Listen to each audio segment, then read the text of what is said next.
नमस्कार, मैं हूं अभिषेक उपाध्याय। आप देख रहे हैं टॉप सीक्रेट। मेरे साथ में हैं मेरी दोस्त और एक शानदार पत्रकार। मैं जब भी इनकी बात चर्चा करता हूं तो ये दोनों ही उपमान, ये दोनों ही विशेषण में साथ साथ इस्तेमाल करता हूं, और ये न्याय का तकाजा भी है। मीनाक्षी खंडवाल मेरे साथ हैं और हम फिर से बात कर रहे हैं दिल्ली के चुनावों की। दिल्ली के चुनाव के जितने अलग अलग पहलू हैं, हम लगातार उस पर चर्चा कर रहे हैं। टॉप सीक्रेट और न्यूज बीट्स, जो कि मीनाक्षी खंडवाल का डिजिटल प्लेटफॉर्म है, ये दोनों ही साथ आकर के इस पूरे चुनाव को हम तमाम उन नजरियों से देख रहे हैं जो नजरिए सीधे आपकी जिंदगी से और आपके सरोकारों से जुड़े हुए हैं। आज का विषय यह है कि अरविंद केजरीवाल और राहुल गांधी आपस में इतने गहरी दोस्ती इस लोकसभा चुनावों तक थी, और उसके बाद क्या हो गया। सीधा मैं मीनाक्षी से जानना चाहूंगा। मीनाक्षी, आपको क्या लग रहा है, ये दिल्ली के चुनाव की मजबूरियां हैं या वाकई तलखी ज्यादा बढ़ चुकी है? जिस तरह से आरोप लग रहे हैं अरविंद केजरीवाल और राहुल गांधी के बीच में, ये जो लड़ाई छिड़ गई है, ये अभी तक कभी देखी नहीं गई कि इन दोनों नेताओं के बीच में इस तरह से आरोप प्रत्यारोप शुरू हो जाएं। मीनाक्षी। अ, अभिषेक, सबसे पहले तो नमस्ते आपको भी, सारे दर्शकों को भी। और मैं बस एक चीज और जोड़ना चाहती हूँ पहले यहाँ पर। आपने कहा कि दिल्ली चुनाव के वक्त हम साथ दिखाई देंगे। दिल्ली चुनाव ही नहीं, देश में जो भी ज्वलंत मुद्दा ऐसा होगा जिस पर बात हो रही होगी, कोशिश रहेगी कि उस मुद्दे पर अपने ओपिनियंस लेकर या एक डिस्कशन लेकर जरूर आपके पास आए। तो मेरी अब सहमत दिल्ली चुनाव, मेरी सहमत जोड़ करके आगे बढ़िए। ये तो वैसे ही कुछ चीजें ऐसी होती हैं जिनके लिए सहमत देने की आवश्यकता ही नहीं होती, नियत ही सहमत देती है ठीक है, मुझे कि लगा कि शायद आप ये मेंशन करना भूल गए हैं, तो ठीक है, मैंने वो अपने दर्शकों तक कन्वे कर दिया, न्यूज बीट्स के दर्शकों को भी और टॉप सीक्रेट के दर्शकों को भी। तो अब देखिए, दिल्ली चुनाव की जब आप बात कर रहे हैं, आपने कहा कि जो ये राजनीतिक तल्खी है, जो ये कड़वाहट है, ये इस स्तर तक चली जाएगी, क्या सोचा था। तो देखिए, राजनीति में तो कुछ भी परमानेंट तो कुछ है नहीं, और विचारधारा जैसी कोई बात कि आज इसकी ये विचारधारा है तो कल को कुछ और नहीं हो जाएगी, ऐसी भी कोई बात नहीं है। बल्कि वो जो मशहूर पंक्तियां हैं कि दुश्मनी जमकर करो पर ये गुंजाइश हमेशा रहे कि जब दोस्त हो जाएं तो फिर शर्मिंदा ना हो, तो कुछ वैसी ही बात है। मतलब मुझे इस वक्त वो ध्यान आ रहा है जब आपने पूछा कि राहुल गांधी सीलमपुर में रैली करते हैं और वहां से सीधे टारगेट करते हैं अरविंद केजरीवाल को। ठीक है, बीजेपी के लिए भी बोलते हैं, लेकिन अरविंद केजरीवाल पर जिस तरह से अटैकिंग मोड में वो बात करते हैं, तो आपके चुनाव कैंपेन की लाइन भी क्लियर हो जाती है। शीला दीक्षित जी का काम याद दिलाना है, क्योंकि दिल्ली में अभी भी वो जनरेशन है जो उस समय बच्चे थे, वो बड़े हो गए हैं, वोटर्स बन गए हैं, लेकिन वो शीला दीक्षित के वक्त को याद रखते हैं। जो उस समय यंग एज में थे वो लेटर एज में आ गए हैं। तो दिल्ली में वो वोटर है जिसको शीला दीक्षित याद है, उनके 15 साल का शासन याद है। तो आपके पास अपना ब्लूप्रिंट, एक ब्लूप्रिंट कह लें या कुछ याद दिलाने के लिए है कि हम फिर वो करके दिखाएंगे, दोहरा कर दिखाएंगे। लेकिन आप थोड़ा सा पीछे जाइए। आप अरविंद केजरीवाल जेल में है, जेल में थे, और उस समय सुनीता केजरीवाल उनकी कुर्सी पर बैठकर या उस समय स्पीचेस, जो भी थोड़ा बहुत जिक्र कर रही हैं, भाषण तो नहीं कहूंगी मैं, लेकिन ठीक है, मतलब अपने स्टेटमेंट्स रिलीज कर रही हैं। मुझे हैरानी होती है कि जब इंडिया अलायंस की इतनी बड़ी रैली हुई तो सोनिया गांधी और सुनीता केजरीवाल साथ बैठती हैं। बिल्कुल। उनकी तस्वीर उस दिन के सभी अखबारों के फ्रंट पेज पर होती है। उन दोनों की जो एक प्रॉक्सिमिटी दिख रही है, हाथ मिलाने से लेकर, गले मिलने से लेकर, यूं इस तरह से बात करने से लेकर, मतलब अलग अलग फोटो मोमेंट्स अखबारों में कैप्चर होते हैं। तो फिर वो सच था या फिर आज जो बोला जा रहा है ये सच है? अब अगर आप इस सवाल, इस पॉइंट को लेकर आप पॉलिटिकल पार्टीज के पास जाएंगे, जैसे हम भी डिबेट डिस्कशन होस्ट करते हैं, तो पूछते हैं उनसे कि भाई क्या है ये, तो वो कह देंगे नहीं जी, हमारा तो लोकसभा का स्टैंडर्ड क्लियर था कि हम तो लोकसभा के लिए साथ आए हैं, राज्यों में तो ऐसी कोई बात नहीं थी। पर आप किसे बेवकूफ बना रहे हैं, आप किसे मूर्ख बना रहे हैं? मतलब ये कैसे हो सकता है कि लोकसभा चुनाव के लिए हम साथ थे, हम उस समय जिससे हाथ मिला रहे हैं उसे सही मानते थे, लेकिन अब जब हम राज्य में आए तो फिर वो सामने वाला हमारे लिए अछूत हो गया। I am very sorry, I am using this word, but this is how they are projecting it. तो ये कड़वाहट सिर्फ दिखावा है। ये कड़वाहट, मैं तो इसे मायावी भी नहीं कहूंगी, क्योंकि माया शब्द हम जब सनातन और हिंदू धर्म की बात करते हैं तो हमारे लिए वो शब्द भी पूजनीय है उस लिहाज से। लेकिन ये दिखावा है, शुद्ध दिखावा है, घनघोर राजनीति है। ये वही हो गया कि एक चेहरे के पीछे कई चेहरे लगा लेते हैं लोग, वो जो बॉलीवुड का गाना है। मुझे एक बात समझ में नहीं आती मीनाक्षी की, देखिए आपने ठीक कहा, ये मुझे भी समझ में आता है कि शीला दीक्षित एक बहुत बड़ा प्लस पॉइंट है कांग्रेस के लिए। आप बात कीजिए मीनाक्षी किसी से दिल्ली को लेकर के, शीला दीक्षित अभी जो पीढ़ी युवा हुई है उसकी भी स्मृतियों में है, क्योंकि दिल्ली के बारे में चर्चा का जो एक शिखर है वो शीला दीक्षित के नाम पे आता है कि दिल्ली की तस्वीर बदल दी, क्या फ्लाईओवर, क्या सड़कें, क्या दिल्ली का सौंदर्य, ये सब शीला दीक्षित की देन कहा जाता है। खुद बीजे आपको याद होगा होगा जब शीला दीक्षित जीती थी अपने आखिरी कार्यकाल में मीनाक्षी, तो बाकायदा अरुण जेटली ने कहा था कि ये जीत कांग्रेस की नहीं, ये शीला दीक्षित की जीत है। ये अरुण जेटली के शब्द थे, मुझे अभी तक याद है। मुझे यही समझ में नहीं आ रहा है कि कांग्रेस के पास तो ऑप्शन था कि शीला दीक्षित के प्लेटफॉर्म को बिल्डअप करे, जो अभी आप जिक्र कर रही थी कि उनके पास है, ये तुरुप का इक्का है, ये जो इतिहास है, जो अतीत है शीला दीक्षित का, इसका जिक्र करेंगे तो लोगों को ये फैसिनेट करेगा और उनके लिए ये गोल्डन अपॉर्चुनिटी है। लेकिन सवाल ये है कि अरविंद केजरीवाल को इतने करारा वार जो कर दिया, पेरिस बनाने का वादा किया था अरविंद केजरीवाल ने, या राहुल गांधी कह रहे हैं, हालत देखिए यहां प्रदूषण कितना है, ये एससी एसटी आरक्षण नहीं देते हैं, ओबीसी को रिजर्वेशन नहीं देते हैं, और बड़ी बात ये भी कह दी कि ये वही है जो नरेंद्र मोदी हैं, तुलना वहां से लाके कर दिया, और उनकी पार्टी के नेता आप कह रहे हैं कि अरविंद केजरीवाल महाभ्रष्ट हैं। ऐसा लग रहा है कि जैसे वो मैंने आपका एक वो सुना था, आशुतोष राणा का आप इंटरव्यू कर रही थी और कृष्ण की चेतावनी वहां पढ़ी जा रही थी कि वो वर्षों तक वन में घूम घूम बाधा विघ्नों को चूम चूम, सैधूप घाम पानी पत्थर पांडव आए कुछ और निखर, सौभाग्य न सब दिन सोता है देखें आगे क्या होता है। तो अब आगे क्या होने जा रहा है मीनाक्षी? सौभाग्य तो नहीं दिख रहा कहीं, क्योंकि इस लड़ाई में सौभाग्य तो किसी और का उदय हो सकता है, लेकिन आगे क्या होने जा रहा है ये बड़ा ही कौतूहल का विषय है। देखिए ये अभिषेक, मैं अपने दर्शकों के सामने ये बात डेफिनेटली कहना चाहती हूँ, ये कहीं की बात आप कहीं मत जोड़िए। आपको ये कविता पढ़ने का मन था, आपको ये कविता कहनी थी क्योंकि ये कविता आपकी आपने प्रिय स्कूल में कविता है, तो आशुतोष आपने राणा ये से कविता पढ़ दी। सुनी अब थी क्या? पॉइंट यहाँ पर ये है तो ये सुनी नहीं कविता थी आपने क्या? जी। आशुतोष राणा से ये कविता आपने अपने उस वार्तालाप में सुनी थी कि नहीं सुनी थी? फैक्ट मेरा तो ठीक है ना? देखिए, लेकिन ये कविता किसकी है? ये कविता किसकी है? नाम तो फिर उसका होना चाहिए ना। मैं कौन, दूसरा व्यक्ति कौन, मंच किसी और का, उससे क्या मतलब? जिसकी ओरिजिनल मूल कृति है, फिर बात तो उसकी होनी चाहिए थी। पर खैर, आप जब राहुल गांधी का जिक्र कर रहे हैं, उनकी इलेक्शन रैली और कैसे वो अरविंद केजरीवाल पर आरोप लगा रहे हैं, देखिए अब सब होगा, अब सब होगा। जितनी हदें आप सोच सकते हैं उस हद तक चीजें जाएंगी, उस हद तक बोली भी जाएंगी। लेकिन मैं फिर वही सवाल लेकर आ रही हूं कि दिल्ली की जनता के सामने जब आप ये सारी बातें बोल रहे हैं, तो उसी जनता ने ये भी देखा है कि इंडिया अलायंस में आपने कैसे हाथ मिलाए थे। उसी जनता ने ये भी देखा है कि जिन राज्यों में राहुल गांधी अगर अदानी का मुद्दा उठा रहे हैं, मतलब मेरे लिए ये हैरानी की बात थी कि आप अदानी मुद्दे को लेकर कह रहे हैं कि जैसे मोदी जी हैं वैसे ही अरविंद केजरीवाल जी भी हैं, इस मामले को लेकर दोनों चुप हैं, दोनों कुछ नहीं बोलते। अब अदानी का मुद्दा, दिल्ली की सीलमपुर की रैली से जब आप ये बात करते हैं, दिल्ली के मुद्दों की जहां पर बात होनी चाहिए, आप एक वो मुद्दा लेकर भी आ गए जिसको आप संसद में उठा चुके हैं, संसद के बाहर भी उठा चुके हैं। आप महाराष्ट्र में भी उस मुद्दे को लेकर गए, हरियाणा मतलब बीते जो भी लास्ट में एग्जैक्ट टाइम कोट नहीं कर पा रही, लेकिन पिछले काफी समय से वो इस मुद्दे के पीछे पड़े हुए हैं। पर अदानी के मुद्दे से दिल्ली की जनता को क्या मतलब है? हम्म। ये एक बेसिक चुनाव स्ट्रैटेजी की भी बात फिर निकल कर आती है। एंड वो मुद्दा जो ट्राइड एंड टेस्टेड फेल हुआ, चुनाव प्रचार के बाद चुनाव नतीजे भी आ गए, दो बड़े राज्यों में जो स्थिति हुई, हरियाणा जहां के बारे में तो मतलब सभी एग्जिट पोल्स और सभी जो पत्रकार वहां गए थे सभी कह रहे थे ना कि भाई कांग्रेस आ रही है, कांग्रेस आ रही है, वहां पर तो जोर शोर से मुद्दा उठाया गया था।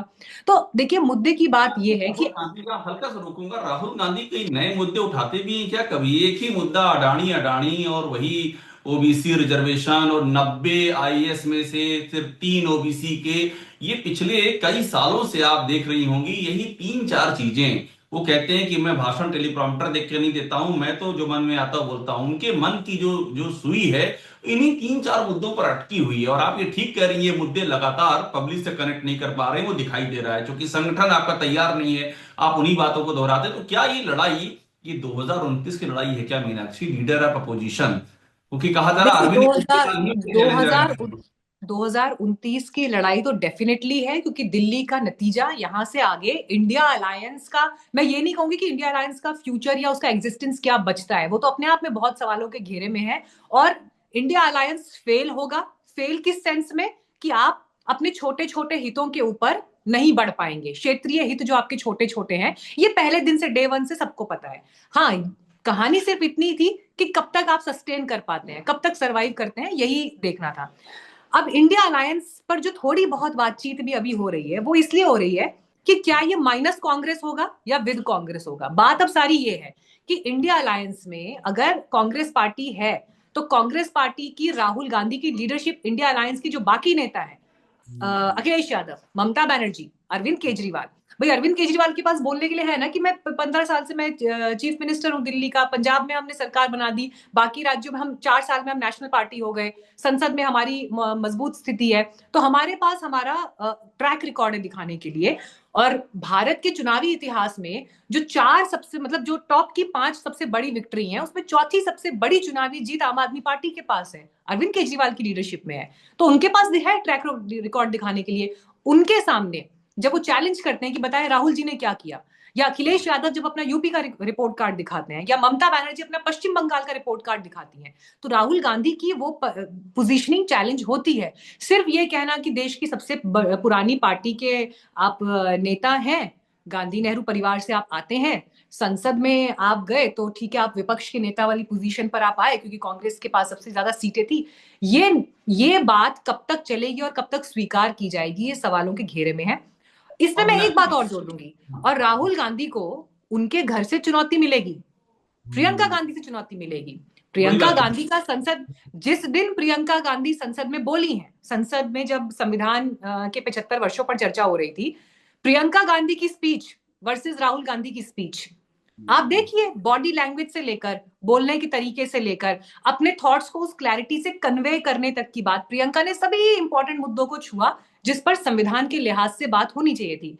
राहुल गांधी द्रोणाचार्य और एकलव्य की एक कहानी भी लेकर आए, तो जो लोग उनका भाषण लिखते हैं, जो उनके लिए मुद्दे तैयार करते हैं, वो ये नहीं समझा पाए या ये नहीं बता पाए कि द्रोणाचार्य और एकलव्य की कहानी इस देश की गुरु शिष्य परंपरा की सर्वोच्च कहानियों में से एक होगी, जिसको लोग आज भी कंठस्थ रखते हैं। और अगर आप वहां पर तपस्या और साधना के बारे में बड़ी ही सतही बात कह जाएंगे, तो फिर लोग भी आपको सतही नजरिए से ही देखेंगे। You can't help it. उन्होंने कहा भी था ना, अंगूठा काट लिया। अरे द्रोणाचार्य ने अंगूठा काटा नहीं था, एकलव्य ने अपना अंगूठा काट करके दिया था। मतलब आप अगर मैथोलॉजी को कह रहे हैं, उसका भी पर्सपेक्टिव होता है। और यहाँ एक बात और मीनाक्षी ध्यान देने वाली बात है कि आप ये सोचिए, जो आरोप कांग्रेस, राहुल गांधी अभी अरविंद केजरीवाल पे लगा रहे हैं, अगर ये रिवर्स होता है और अरविंद केजरीवाल ने शुरू कर दिया कि राहुल गांधी बताए नेशनल हेराल्ड में क्या हुआ था, राहुल गांधी बताएं उनके जीजा रॉबर्ट वाड्रा का जमीन घोटाले का क्या मामला है, क्या स्थिति होने जा रही है। जो आरोप बीजेपी लगाती है अरविंद केजरीवाल पर, वो आरोप अब राहुल गांधी लगा रहे हैं अरविंद केजरीवाल पर। और जो आरोप बीजेपी लगाती है राहुल गांधी पर, वही आरोप लगाएंगे अरविंद केजरीवाल राहुल गांधी पर। तो बीजेपी बीच में खड़े होकर के आनंद ले रही है, लड़ दो अच्छे से और वोट तुम्हारे कटेंगे और हमारा रास्ता प्रशस्त होगा। तो ये तो एकदम अलग ही कहानी चल रही है। मतलब गजब की राजनीति दिल्ली में। नहीं, और देखिए बीजेपी के लिए तो ये बड़ी ही विन विन सिचुएशन है कि अगर आम आदमी पार्टी और कांग्रेस आपस में लड़ मरे, तो जो एक बेनिफिट वोटों का उनको मिलेगा, वोट शेयर का उनको मिलेगा, क्योंकि अगर वोट बैंक के लिहाज से आप देखें तो जो बीजेपी का एक कोर वोट बैंक है वो उसके पास ही रहेगा, उसमें बहुत ज्यादा छेड़छाड़ तो नहीं होगी। लेकिन वो वोट जो आम आदमी पार्टी के पास इन सालों में, बीते सालों में गया है, बीते एक डेढ़ दशक में गया है, अब अगर वहां पर बंटवारा होना है या वहां पर वोट अगर बटेगा, तो कांग्रेस के खाते में जाएगा, मतलब कांग्रेस और आम आदमी पार्टी का वोट बटेगा ना फिर। तो उस लिहाज से फायदे की स्थिति में इनडायरेक्टली कौन है। तो देखा जाए तो अगर कांग्रेस की और आम आदमी पार्टी की जो तीखी लड़ाई आपको उनके जो टॉप मोस्ट लीडर्स के बीच में इस वक्त दिखाई दे रही है, मुद्दे वही है, बेनिफिट इसमें यकीनन बीजेपी को होगा, बल्कि उल्टा उस लिहाज से देखा जाए तो अगर बीजेपी को आम आदमी पार्टी को घेरना है, तो कांग्रेस भी अप्रत्यक्ष रूप से उसी के आरोपों के साथ आगे बढ़ रही है। और अगर बीजेपी को कांग्रेस से लड़ना है, तो आम आदमी पार्टी कांग्रेस में लगभग बीजेपी वाली लाइन पर ही अटैक कर रही है। तो बीजेपी के पास तो इन अ वे यहाँ पर दो धारी तलवार है। बीजेपी दोनों ही शिष्यों के लिए द्रोणाचार्य की भूमिका में है कि हम द्रोणाचार्य हैं और आ जाओ इधर से भी उधर से भी, दोनों ओर से युद्ध करते रहो। द्रोणाचार्य बताएंगे कि बाण किधर चलाना है। एक आखिरी बात मीनाक्षी, समय। मैं एक पॉइंट में हाँ। यहाँ पर ऐड करना चाहती हूँ, क्योंकि राहुल गांधी अभी एकदम से इलेक्शन कैंपेन में जब आए हैं और उनकी पहली रैली हुई है, तो अब ये आगे लड़ाई और फियर्स जाएगी। लेकिन अभी बीते दिनों मैंने एक वीडियो और अपने चैनल पर भी न्यूज बीट्स में बनाया था, और उसमें हम राहुल गांधी के चुनावी कैंपेन में आने की पॉसिबिलिटीज को तलाशने की कोशिश कर रहे थे कि पॉसिबिलिटीज क्या हैं। देखिए, ये तो राहुल गांधी का नेगेटिव साइड उनके स्पीचेस का, या किस तरह से उन्होंने कुछ मुद्दों को कन्वे किया, उसकी बात थी। बट अगर आप इसी का दूसरा पहलू देखें, मैंने अपने उस वीडियो में सवाल ये उठाया कि क्या कांग्रेस कोई साइलेंट खेल कर सकती है दिल्ली चुनाव में? क्योंकि अभी प्रत्यक्ष रूप से देखा जाए तो कांग्रेस मीडिया के बीच में भी कोई बहुत ज्यादा चर्चा का विषय नहीं है। आप सभी प्रमुख चैनल्स को देख लें, या जो प्रमुख मीडिया प्लेटफॉर्म लेगेसी चैनल्स हैं या बाकी सब है, तो वहां पर लड़ाई दिल्ली की आम आदमी पार्टी वर्सेस बीजेपी है। कांग्रेस उसमें बहुत पीछे दिखाई दे रही है। तो उस लिहाज से बीते वक्त में राहुल गांधी के जो कार्यक्रम जिसमें वो लोगों के बीच गए, चाहे वो किसी आइसक्रीम पार्लर में पहुंच रहे हैं, किसी जूते बनाने वाले के पास पहुंच रहे हैं, मजदूर के पास पहुंच रहे हैं, कुली के पास पहुंच रहे हैं। देखिए, बेशक वो एज ए मीडिया प्लेटफॉर्म आपके लिए एक विजुअल हो सकता है, एक विजुअल जिस पर आपको स्टोरी करनी है। लेकिन अभिषेक, इस बात को आप भी कहीं ना कहीं मानेंगे, जो ये आउटरीच होती है ना, जब एक नेता अपने क्लोज सर्कल से निकलकर कुछ लोगों के बीच जाता है, बेशक वो उसकी टीम की निगरानी में हो रहा है, बेशक वो कैमरों के बीच हो रहा है, बेशक उसकी शूटिंग हो रही है या एक तरह का प्रदर्शन भी हो रहा है, लेकिन उसके बावजूद भी अगर गांधी परिवार से, और ये सेम सिनेरियो मैं बीजेपी के लिए भी अप्लाई कर रही हूं, कि जब कोई बड़ा नेता लोगों के बीच में जाता है, एक लेवल पर माइंडसेट पर फर्क पड़ता है। उस व्यक्ति को एक एम्पावरमेंट फील होता है अपनी कम्युनिटी के बीच में, अपने समाज के बीच में, क्योंकि हर इंसान उसको उस नजर से देखता है, अच्छा इनके घर आए थे, अच्छा यहाँ बैठे थे। उसके पास भी दिखाने के लिए कई वर्षों तक रहता है कि देखो जी, मैं मिला था और ऐसा हुआ था वैसा हुआ था। तो ऐसा नहीं है कि इन कार्यक्रमों का कोई इम्पैक्ट नहीं पड़ता।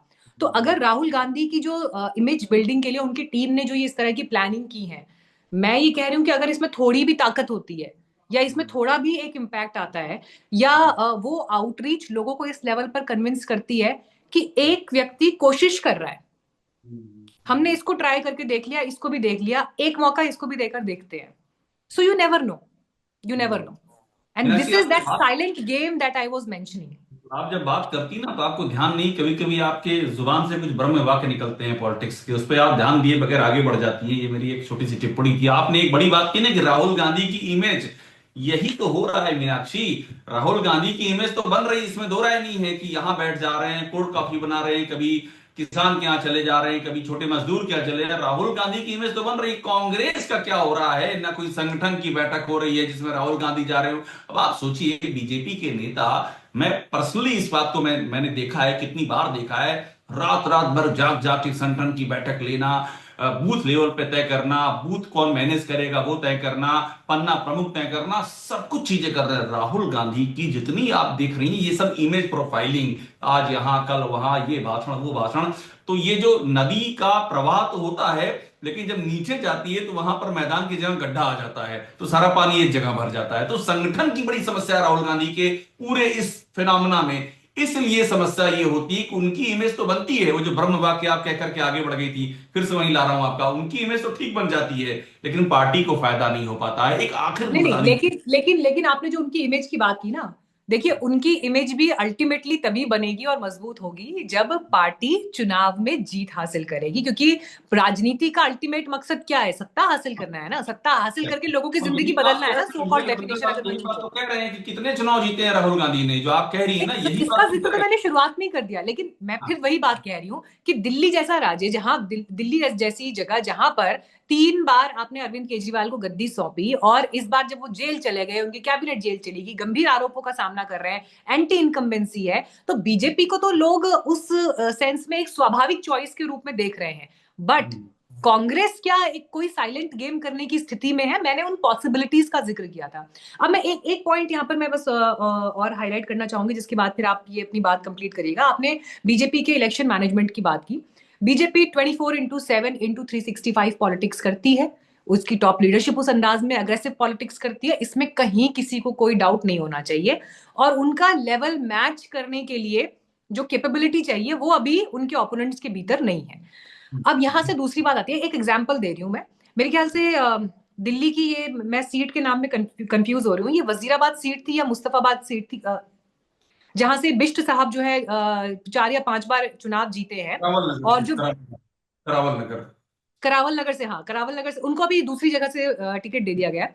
तो जब करावल नगर से कपिल मिश्रा का नाम अनाउंस हुआ तो वो नाराज हो गए, क्योंकि वो वहां पर इससे पहले 4 से 5 बार वो विधायक बनते आ रहे हैं। मेरे ख्याल से कपिल मिश्रा से ही हारे थे चुनाव जब वो दूसरे दिन में, तो उस समय की बात है। हाँ, इस बार बिल्कुल। कपिल मिश्रा को दिया तो वो इस बात से नाराज हो गए और उन्होंने कहा मैं अब निर्दलीय लड़ूंगा, और वो बगावती सुर उनकी तरफ से आ गए। बीजेपी की तीसरी लिस्ट आती है, तीसरी लिस्ट में सिर्फ एक नाम सामने आता है, वो एक नाम उनका होता है। और उसके बाद वो मीडिया में आके बयान दे देते हैं कि नहीं वो नाम सीट बदली तो मैं थोड़ा सा नाराज हो गया या मैं थोड़ा सा अपसेट हो गया, लेकिन नहीं नहीं ठीक है, वो कभी कभार फौरी रिएक्शन आता है, लेकिन अब मैं जुट के काम करूंगा और क्षेत्र की जनता से मतलब ये आशीर्वाद मांगते हैं कि जैसे उन्होंने पहले हमारा साथ दिया, अब एक बार फिर हमको अवसर दें। This is an example. आप ये देखिए कि कैसे आपने मतलब तीसरी लिस्ट में एक नाम आ रहा है सिर्फ, और आपने वहां पर उसको साध लिया, जहां पे आपने ये देख लिया कि भाई ये गेम, फिर हमारा जो इलेक्शन का पूरा सिस्टम है वो खराब हो सकता है। एक एक सीट आपके लिए मायने रखती है, एक एक सीट आपके लिए मायने रखती है, और उसको पार्टी की टॉप लीडरशिप और चुनाव मैनेजमेंट कमेटी पार्टी की कितनी गंभीरता से लेती है, ये उसका एक मतलब बेहतरीन उदाहरण है। मुझे लगता है इससे बाकी दलों को सीखना चाहिए। ठीक है, उदाहरण भी आप ढूंढ के उत्तराखंड की इशारा देती है मीनाक्षी। बिष्ट साहब का उदाहरण दिया आपने, मीनाक्षी कंडवाल ने बिष्ट साहब का उदाहरण दिया।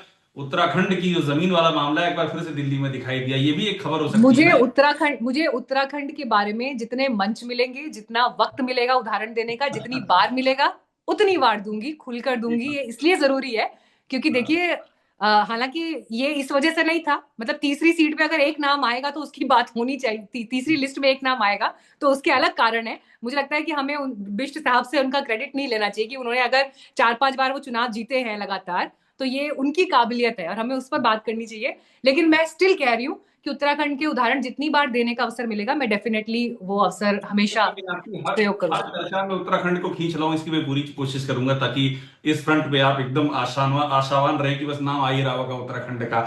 आखिर में ये बता दीजिए, ये जो दर्शक देख रहे हैं मीनाक्षी, उनके जहन में ये भी होगा कि मीनाक्षी कंडवाल को क्या लग रहा है, कौन जीतने जा रहा है? भविष्यवाणी करना चाहेंगी आप शो क्लोज करने से पहले कोई? मैं किसी तरह की भविष्यवाणी, खासकर राजनीतिक उस पर अब भरोसा नहीं करती, ऐसी गलतियां नहीं बिल्कुल करनी भी है, नहीं करती। ऐसी गलतियां और नहीं करनी। दूसरी बात ये भी है कि जब तक ऐसा नहीं होगा कि कम से कम मैंने 70 की 70 विधानसभा सीटों में कम से कम 70 दौरे ना कर लिए हो, तब तक तो मैं भविष्यवाणी नहीं ही करूंगी। तो ये जरूरी है। और मेरे इसका पास नैतिक हक नहीं है भविष्यवाणी करने का। बहुत शुक्रिया मीनाक्षी बात करने के लिए। और ये जो मुद्दा है अरविंद केजरीवाल बनाम राहुल गांधी का, इसके बहुत सारे पहलू हैं। इस पर आगे भी बात करेंगे, कोशिश फिर करेंगे कि दिल्ली की बात हो, साथ में उत्तराखंड और थोड़ा लखनऊ नहीं इलाहाबाद का भी। वैसे अभिषेक, आप क्यों भविष्यवाणी करने से बच रहे हैं? आप कर लीजिए, एटलीस्ट 2 चैनल में से एक तो कोई तो करे भविष्यवाणी, मैं फिर उसका इसलिए नहीं कर एनालिसिस। रहा कि मुझे आपकी भविष्यवाणी पे ज्यादा एतबार है, इसलिए मैं रुका हुआ हूं। आप बता देंगे लेकिन उसके। हमारे दर्शकों के पास भी थोड़ा सा मसाला रहना चाहिए ना, कि फिर उसके बाद जब वो ट्रोल करें तो ट्रोल करने के लिए उन्हें उनके पास रहना चाहिए, फिर वो बाइट निकाल निकाल के दिखाएं, देखिए आपने ये कहा असल था मुझे पर ये तो हुआ मुझे नहीं। मुझे ट्रोल होने का आपसे ज्यादा अनुभव, इसीलिए मैं बहुत सोच समझ के भविष्यवाणी करता हूँ। और कुछ समय बाद हम वो भी करेंगे, पर ये करेंगे, ये बिल्कुल करेंगे। देखिए, ये समझ में आता है हम लोगों को भी चुनाव में क्या होने जा रहा है। ये हो सकता है गलत हो जाए, लेकिन कुछ तो वाइब्रेशंस मिलते ही हैं कि क्या होने जा रहा है। उस पर भी बात करेंगे मीनाक्षी। बहुत धन्यवाद जुड़ने के लिए, बात करने के लिए।